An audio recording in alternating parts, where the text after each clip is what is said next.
warahmatullahi wabarakatuh. Perkenalkan, nama saya Della Septiana dari Prodi Manajemen. Pada pembahasan kali ini, saya akan membahas tentang fungsi dan kedudukan bahasa Indonesia sebagai bahasa pemersatu bangsa Indonesia. Yang pertama yaitu kedudukan bahasa Indonesia sebagai bahasa pemersatu bangsa. Dalam kedudukannya sebagai bahasa nasional, fungsi bahasa Indonesia adalah sebagai lambang kebanggaan kebangsaan, identitas nasional, alat perhubungan antar warga, antar daerah, dan antar budaya, serta alat pemersatu suku, budaya, dan bahasa Nusantara.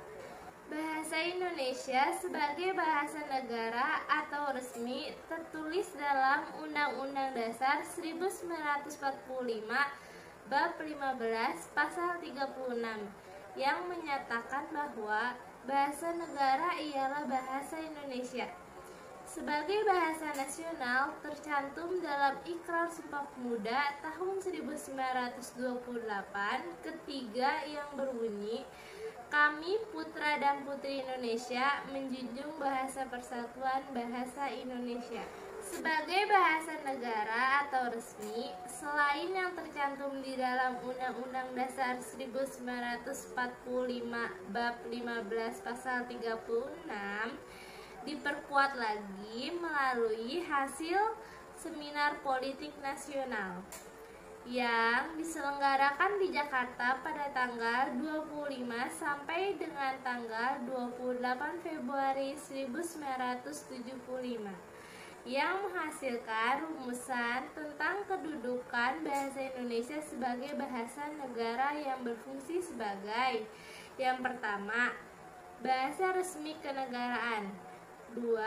Bahasa pengantar resmi di lembaga-lembaga pendidikan; 3. Bahasa resmi di dalam berhubungan pada tingkat nasional untuk kepentingan perencanaan dan pelaksanaan pembangunan; dan yang keempat, bahasa resmi di dalam pengembangan kebudayaan dan pemanfaatan ilmu pengetahuan serta teknologi modern.